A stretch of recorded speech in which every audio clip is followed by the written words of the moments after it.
மக்களே, அம்மா நண்டு எல்லாத்தையும் க்ளீன் பண்ணி கொடுத்துட்டாங்க. அதை வச்சு ஒரு சூப்பரான குழம்பு வச்சுக்கலாம்.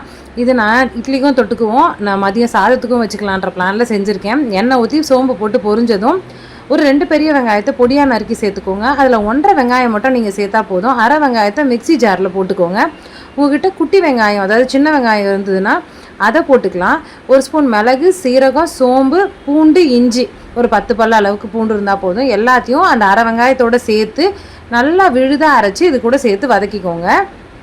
வெங்காயம் கொஞ்சம் வதங்கின பிறகு இதை செய்கிறேங்க. அப்போ தான் வெங்காயமும் வதங்கியிருக்கும், இந்த கலவையும் சேர்ந்து நல்ல மணமாக இருக்கும். தக்காளி பியூரி பண்ணி சேர்த்துக்கோங்க. நான் ஒரு 2 நாட்டு தக்காளி எடுத்து சேர்த்துருக்கேன். 1 ஸ்பூன் தனி மிளகாத்தூள், 2 ஸ்பூன் கரம் மசாலா, அப்புறம் குழம்பு மிளகாத்தூள், மஞ்சத்தூள், உப்பு. இது பேசிக்காக நம்ம எல்லாம் குழம்புக்கும் போடுவோம் இல்லையா, இதையே போட்டுக்கோங்க. போட்டு நல்லா வதக்கி விடுங்க.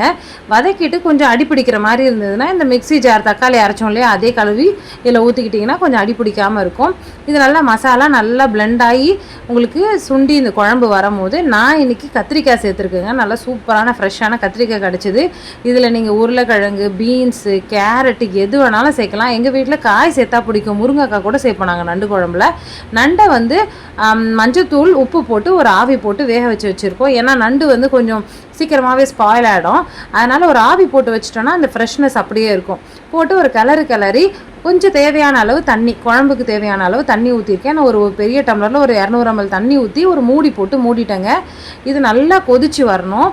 கொதித்து இந்த கத்திரிக்காய் எல்லாம் வெந்து வந்துடுச்சுன்னு வச்சுக்கோங்களேன். அதுக்கப்புறம் நம்ம ஒரு ஸ்பெஷல் இன்க்ரீடியன்ட் சேர்க்க போகிறோம். இந்த குழம்போட நண்டு யூஸ்வலாக சூடுன்னுவாங்கள்ல, அது எல்லாத்தையுமே மாற்றும். டேஸ்ட்டும் அட்டகாசமாக இருக்குங்க. கத்திரிக்காய் இப்போ நல்லா வெந்து வந்துடுச்சு.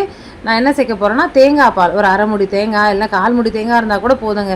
அது நீங்கள் பால் எடுத்து வெறும்னு இதில் சேர்த்துட்டு கொதிக்க வச்சுட்டு கொத்தமல்லி போட்டு இறக்கி பாருங்கள். அவ்வளோ சூப்பரான நண்டு குழம்பு ரெடிங்க.